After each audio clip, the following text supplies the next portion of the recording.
The morning sun cast long shadows across the Naval Special Warfare Training Facility in Coronado, California. Lieutenant Commander Jake Morrison wiped sweat from his brow as he watched his team of 12 elite Navy SEALs prepare for what they believed would be another routine training exercise. The obstacle course before them had stood undefeated for 10 years.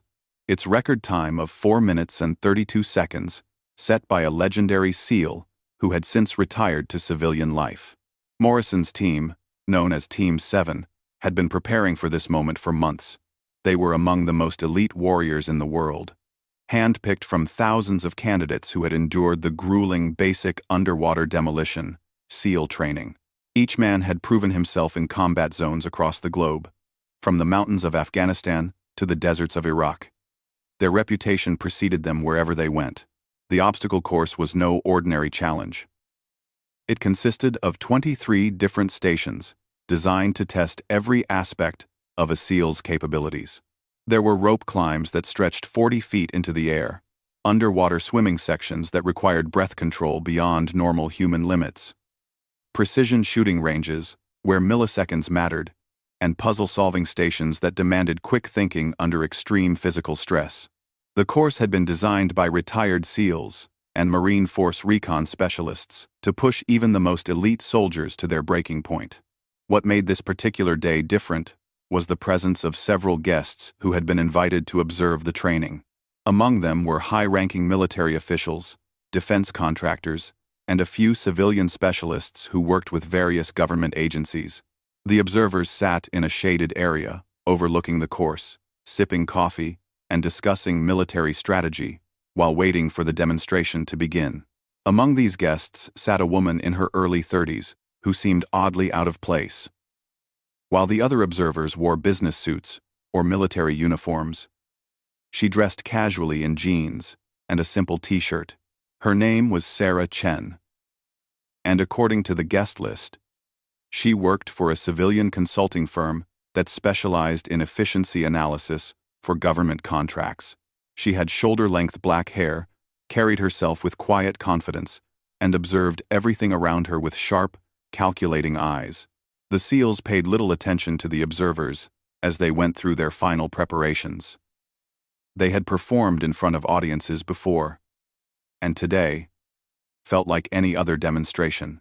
Petty Officer Marcus Rodriguez, the team's communications specialist, joked with his teammates about who would be the first to falter on the rope climb. Hospital corpsman Tyler Brooks, their medic, stretched his legs and reminded everyone about proper breathing techniques for the underwater sections. Morrison gathered his team in a circle for their final briefing. "Gentlemen, we've trained for this for months. We know every inch of this course, every obstacle, every shortcut. The record has stood for 10 years. But today, we break it. We move as one unit, we support each other, and we show these observers what real teamwork looks like." The team responded with their customary "hoo-yah" that echoed across the training facility. Meanwhile, Sarah Chen continued to observe quietly from the sidelines. She had arrived early that morning and had spent considerable time studying the course layout, timing the distance between obstacles, and noting the positioning of various challenges. The other guests assumed she was simply doing her job as an efficiency analyst, perhaps looking for ways to optimize training procedures or reduce costs. What they didn't know was that Sarah had a background that would have shocked them all. Born in San Francisco to immigrant parents, she had excelled in athletics from a young age. She had been a competitive swimmer in high school, setting state records that still stood today. In college, she had joined the rock climbing team and had completed some of the most challenging climbs in North America. After graduation, she had worked briefly as a wilderness survival instructor before transitioning into her current consulting role. But even that impressive background didn't tell the whole story. Sarah had spent 2 years training with former special operations personnel as part of a classified research program designed to study human performance under extreme conditions. She had learned advanced combat techniques, survival skills, and had undergone physical conditioning that rivaled that of active military personnel. The program had been discontinued due to budget cuts. But Sarah had continued training on her own, driven by a personal quest to push the boundaries of human capability. As the SEALs took their positions at the starting line, Sarah noticed something the military observers had missed. The course record they were trying to beat had been set under different conditions than today's attempt. The weather was windier, which would affect the rope climbing sections. The obstacles had been modified slightly over the years for safety reasons, creating opportunities that hadn't existed 10 years ago. Most importantly, the record had been set by a single individual, while today's team would be running as a unit, which actually made certain sections more challenging. Morrison raised his hand to signal the start of the run. The timekeeper, a grizzled master chief who had overseen hundreds of these attempts, held his stopwatch ready. The observers fell silent, focusing their attention on the course below. "On my mark," Morrison called out. 3, 2, 1. The SEALs exploded from the starting line with the precision of a Formula One racing team. They moved in perfect formation toward the first obstacle, a series of walls that required teamwork to overcome efficiently. Rodriguez and Brooks interlocked their hands to boost their teammates over the first wall, then were pulled up by those who had already cleared it. Sarah watched intently as the team navigated each obstacle with practiced efficiency. They were impressive. There was no doubt about that. Their physical conditioning was exceptional. Their teamwork was flawless, and their determination was evident in every movement. By the time they reached the halfway point of the course, they were on pace to beat the existing record. The rope climb section proved to be their biggest challenge. The wind had picked up considerably, causing the ropes to sway unpredictably. 2 of the SEALs struggled with their ascent, losing precious seconds as they fought against the elements. Morrison, recognizing the problem, called out encouragement while timing his own climb to provide a visual example for his struggling teammates.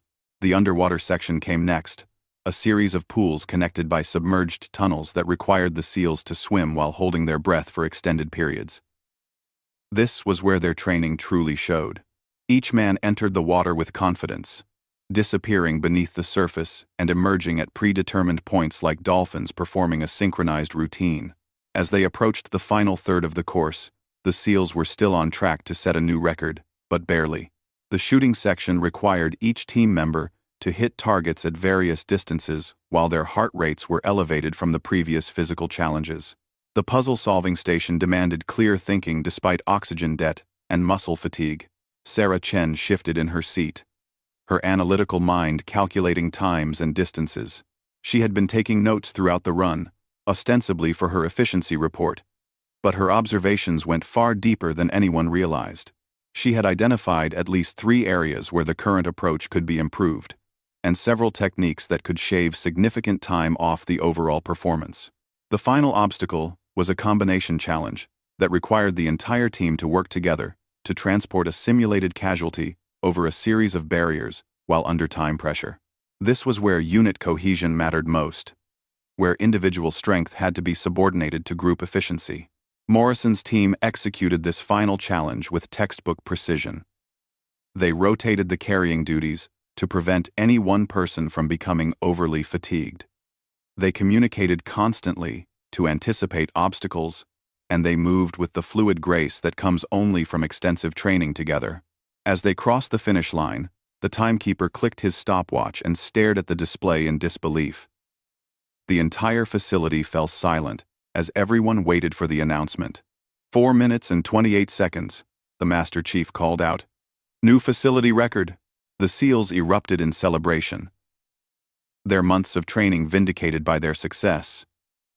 The observers applauded politely, impressed by what they had witnessed. Morrison shook hands with his team members, pride evident in his voice as he congratulated each one on their performance. But amid the celebration, Sarah Chen remained thoughtfully quiet. She closed her notebook and stood up from her seat, walking casually toward the course entrance. The other guests were beginning to gather their belongings, preparing to move to the next phase of their facility tour. But Sarah had different plans. She approached the Master Chief, who was still holding his stopwatch, his weathered face showing the satisfaction of someone who had witnessed something special. "Excuse me," Sarah said quietly, her voice calm but confident. "Would it be possible for me to attempt the course?" The Master Chief looked at her with confusion, then glanced toward the group of SEALs who were still celebrating their achievement. "Ma'am, this is a military training facility. The course is designed for special operations personnel who have undergone years of preparation." "I understand," Sarah replied. "But I'm curious about the efficiency improvements I've identified. The best way to test a theory is through practical application." Morrison, overhearing the conversation, approached with a mixture of amusement and concern. "Miss Chen, I appreciate your interest. But this course has hospitalized, trained soldiers. The liability alone would be—" "I'll sign whatever waivers are necessary," Sarah interrupted. "I'm not asking you to lower your standards or modify the course. I just want to run it exactly as your team did." The gathering crowd of SEALs exchanged glances, their initial amusement giving way to something approaching respect for the woman's confidence, even if they considered it misplaced. They had seen plenty of civilian observers over the years, and many had expressed curiosity about the course, but none had ever seriously proposed attempting it themselves. "Even if we could authorize such a thing," Morrison continued, "you're not wearing appropriate gear. You'd need proper equipment, safety equipment, and—" "I have everything I need," Sarah said, pulling a small bag from behind the observation area. "I came prepared for the possibility." As she began changing into athletic gear that was clearly designed for serious physical activity, the mood around the course began to shift. The SEAL's amusement was slowly being replaced by curiosity, and perhaps a hint of concern that their record-setting achievement was about to be overshadowed by something completely unexpected. Sarah Chen emerged from the changing area, wearing form-fitting athletic wear that immediately signaled she was more than just a casual fitness enthusiast. Her gear included specialized climbing shoes, moisture-wicking fabric designed for multi-sport activities, and accessories that suggested extensive experience with outdoor challenges. The SEALs found themselves reassessing their initial assumptions about the quiet observer who had seemed so out of place just minutes earlier. Morrison felt the weight of responsibility settling on his shoulders. As the officer in charge, any decision to allow a civilian to attempt the course would fall squarely on him. He studied Sarah's face, looking for any sign of bravado or reckless overconfidence that might indicate she didn't truly understand what she was proposing. "Ma'am, I need to be absolutely clear about what you're asking," Morrison said. "This course has injured trained professionals. The underwater sections alone have caused experienced divers to panic. The rope climbs are 40 feet high with minimal safety equipment. The physical demands would push an Olympic athlete to their limits." "Well, one. Sarah nodded thoughtfully. "I appreciate your concern, Commander. Let me ask you something. What was the weak point in your team's run today?" The question caught Morrison off guard. It was tactical, analytical, and demonstrated that Sarah had been observing with far more expertise than anyone had realized. "The rope climb section," he admitted. "The wind conditions created challenges we hadn't fully anticipated in our training." "Exactly," Sarah replied. "And your team's approach was textbook military doctrine. Mutual support, no one left behind. Maintain unit cohesion at all times. It's admirable and appropriate for your mission requirements. But it's not necessarily the most time-efficient approach for an individual runner." Rodriguez, who had been listening to the conversation, stepped forward. "You think you can beat our time?" His tone wasn't aggressive, but it carried the challenge that comes naturally to elite competitors. "I think the course design allows for optimizations that become apparent when you're not constrained by team movement protocols," Sarah answered diplomatically. The Master Chief, who had been observing the exchange with growing interest, made a decision. "Commander, she's got proper gear, she's clearly done her homework, and she's willing to sign liability waivers. We've got medical personnel on standby and full safety protocols in place. If she's serious about this, I say we give her a shot." Morrison looked around at his team, reading their expressions. They were curious now, their initial skepticism replaced by genuine interest in seeing what this unexpected challenger could accomplish.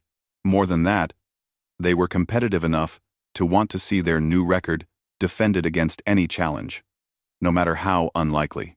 "All right," Morrison said finally. "But we do this by the book. Full safety briefing, complete medical clearance, and you follow every instruction from our safety personnel, without question." Sarah agreed to all conditions.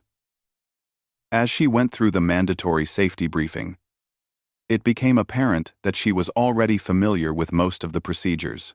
She knew proper climbing techniques, understood breath hold safety protocols, and demonstrated familiarity with the equipment that would be required for various sections of the course.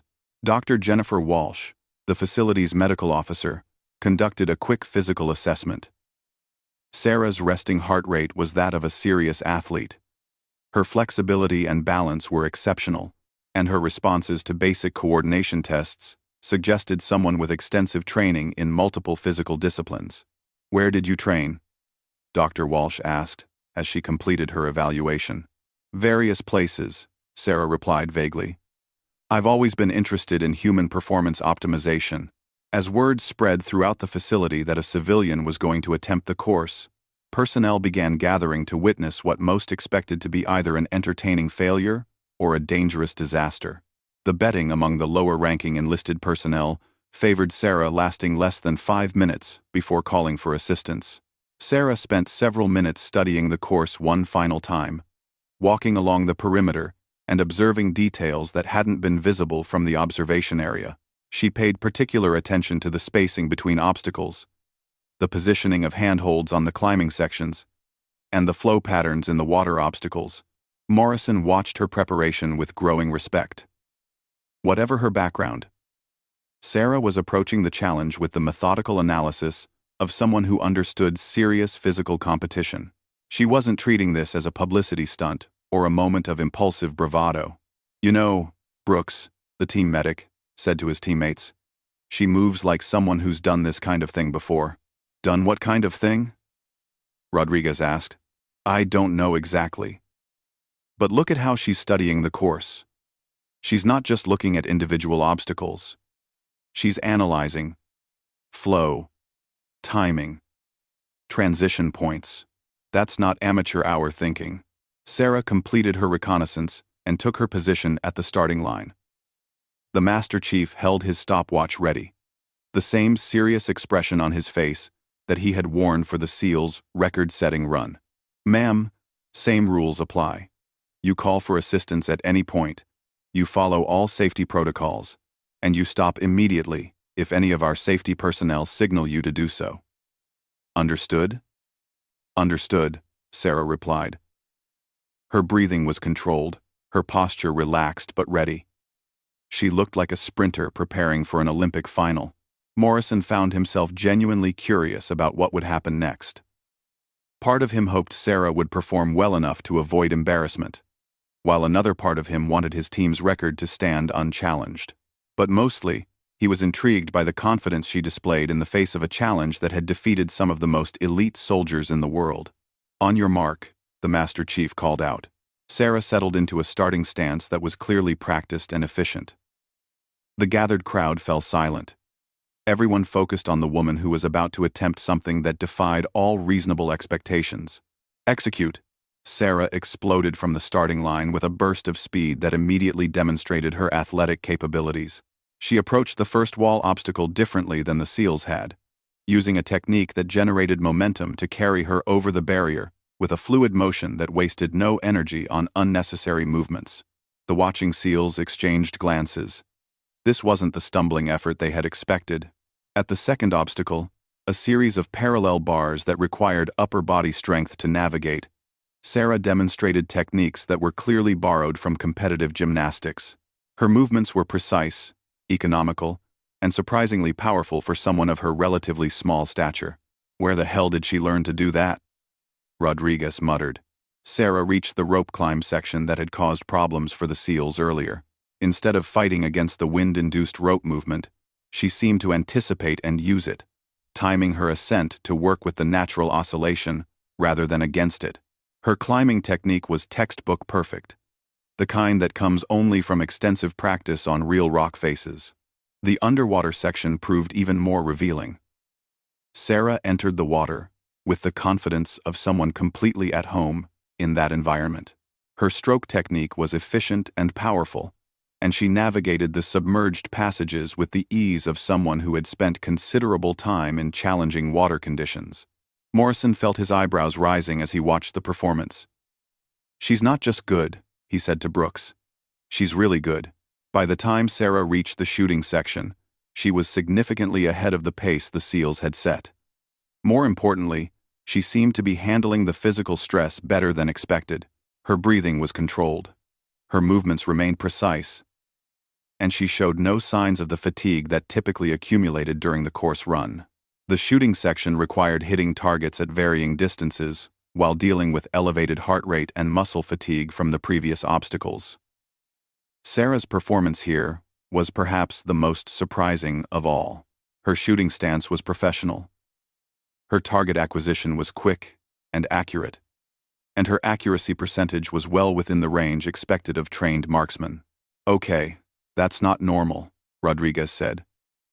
"Civilian efficiency consultants don't typically shoot like that." The puzzle-solving station required mental acuity while under physical stress.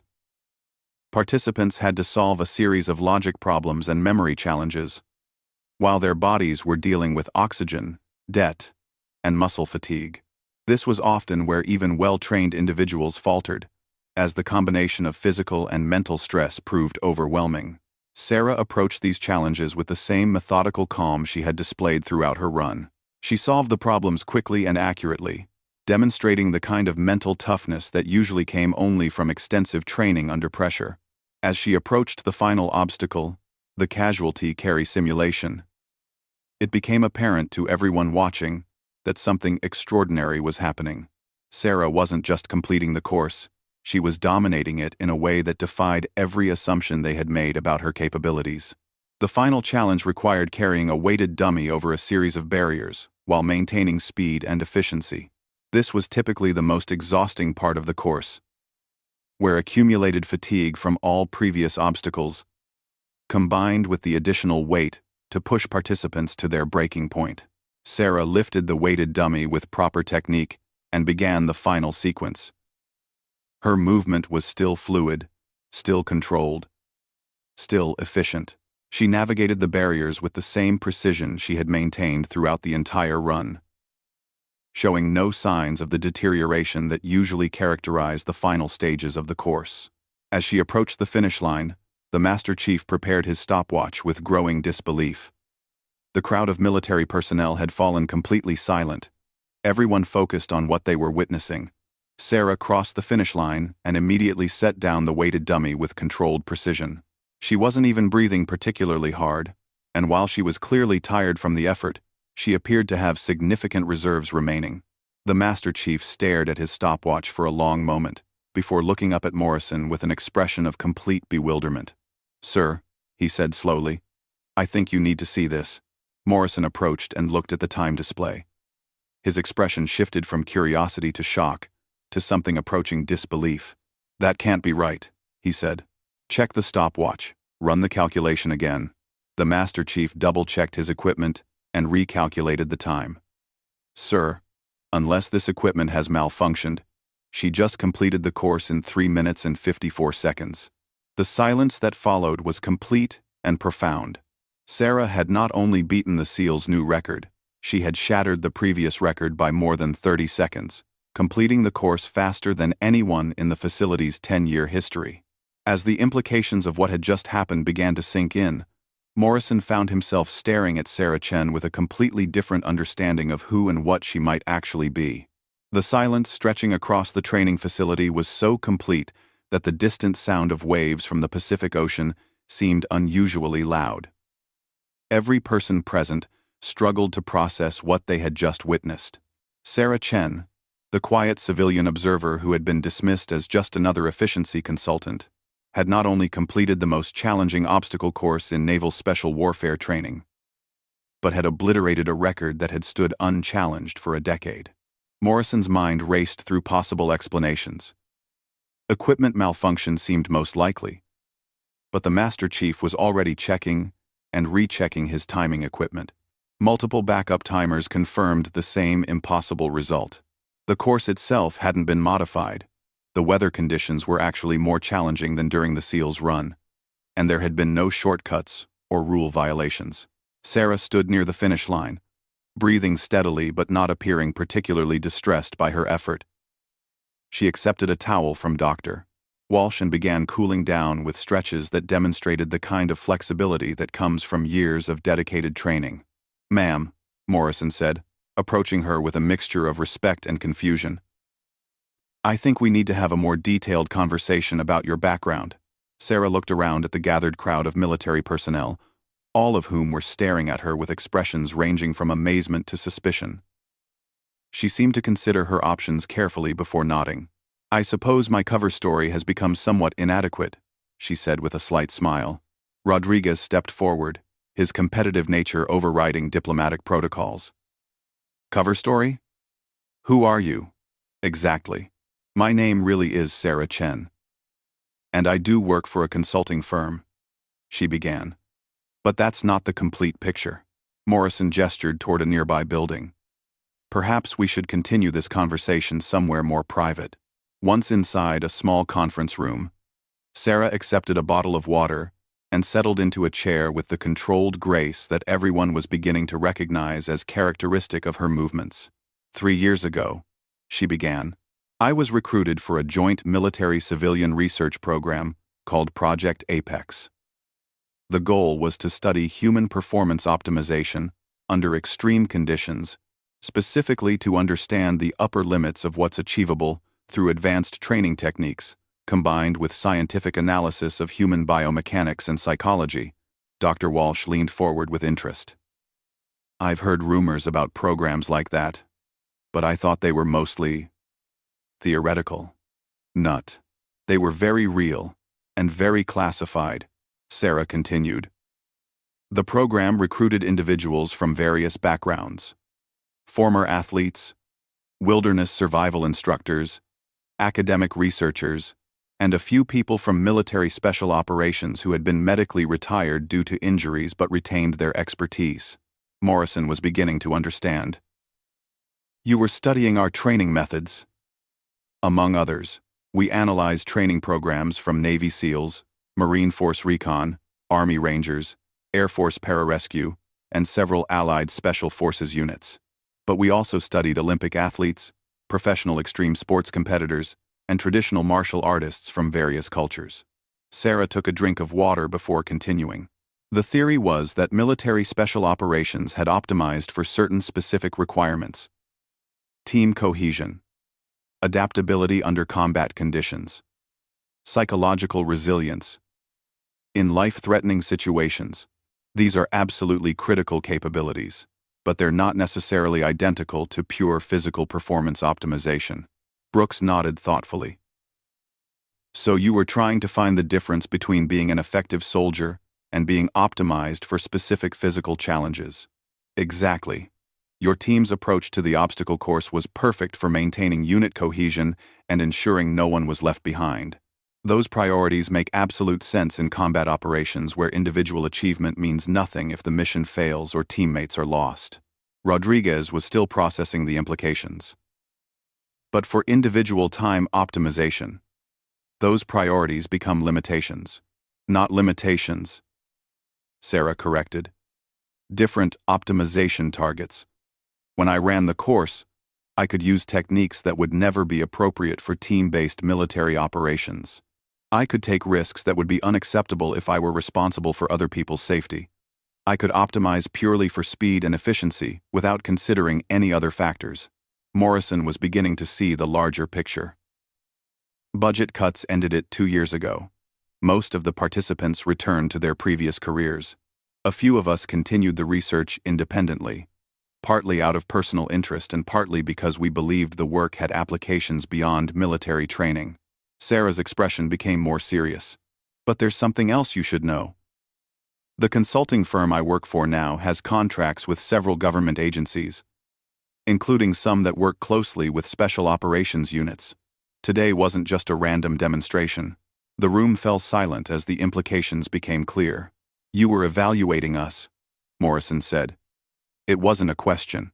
Your unit has been recommended for some very specialized missions that would require capabilities beyond traditional special operations parameters. My presence here today was part of an assessment to determine whether those recommendations were justified. Dr. Walsh asked the question everyone was thinking. And, what's your assessment? Sarah considered her response carefully. Your team's performance was exceptional by traditional military standards. You worked together flawlessly. Your individual skill levels are very high, and your dedication to mission success is obvious. For most special operations requirements, you represent the gold standard. But the missions being considered would require capabilities that go beyond traditional special operations parameters. They would require individuals who can perform at the absolute peak of human capability while operating independently in environments where team support isn't available. Rodriguez leaned back in his chair. Like the difference between running the obstacle course as a team versus running it individually. That's a good analogy. Your team's time was excellent for a coordinated unit effort. My time was possible only because I was optimized for individual performance and willing to accept risks that would be inappropriate in a team context. Morrison felt pieces clicking into place. These missions you're talking about, they involve individuals operating alone, often in environments where traditional military support structures aren't available, where the operator needs to blend into civilian populations, and where the physical and psychological demands exceed what normal special operations selection and training can provide. Brooks asked, "Are you talking about creating some kind of super soldier program?" Sarah shook her head. "Nothing that dramatic. More like identifying individuals who already possess exceptional capabilities and providing them with additional training and resources to operate in situations that would be impossible for conventional forces. And you're one of these individuals," Morrison observed. "I'm one of the people working to define what's possible and what isn't." The obstacle course record was never the real goal. It was a benchmark to demonstrate that human performance can be optimized far beyond what traditional training achieves. The Master Chief, who had been quietly listening, spoke up for the first time. "Ma'am, with respect, what you accomplished out there went beyond optimization. Some of those techniques you used, the way you moved through the water sections, the climbing methods, the shooting accuracy, while under physical stress, that's not just training. That's something else." Sarah smiled. "You're very observant, Master Chief. You're right that it's not just training. It's training combined with biomechanical analysis, psychological conditioning, nutritional optimization, recovery protocols, and about a dozen other factors that most people never consider." She pulled out a tablet and showed them a series of charts and graphs. "Every movement I made during that run was planned and practiced. I knew exactly how many calories I would burn at each stage, what my heart rate would be, how my body would respond to each type of stress. I had optimized my nutrition for the previous 72 hours, specifically for this performance." Morrison studied the data with growing amazement. "You prepared for this specific course for months. Actually, for about 6 months. Ever since my firm received the contract to evaluate this facility and your team. I studied video footage of previous runs, analyzed the biomechanics of each obstacle, and developed specific training protocols to optimize performance for this exact challenge." Rodriguez whistled softly. "That's incredibly impressive and slightly terrifying." "It's also the future of human performance optimization," Sarah replied. "The question isn't whether these techniques work. Today proved they do. The question is how to responsibly apply them to serve legitimate security objectives, while avoiding the ethical and practical problems that could arise from creating individuals with capabilities that far exceed normal human parameters." Dr. Walsh raised a concern that had been forming in her mind. "What about the psychological implications? The level of control and optimization you're describing could have significant effects on personality, decision-making processes, social integration." "Those are exactly the questions we've been studying," Sarah acknowledged. "Physical optimization is actually the easy part. The psychological and social implications are much more complex and, potentially, problematic." Morrison felt the weight of responsibility that came with classified information. What happens now? C.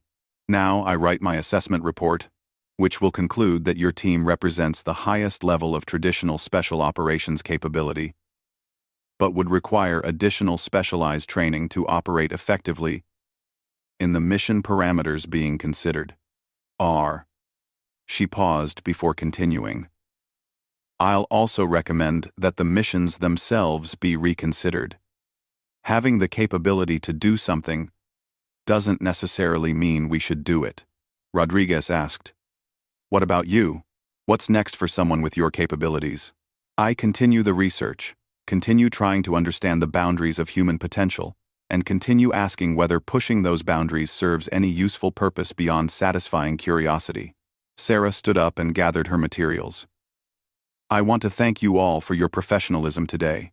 Your willingness to allow me to attempt the course, despite all the obvious reasons not to, demonstrates exactly the kind of adaptability and open-mindedness that makes your unit special.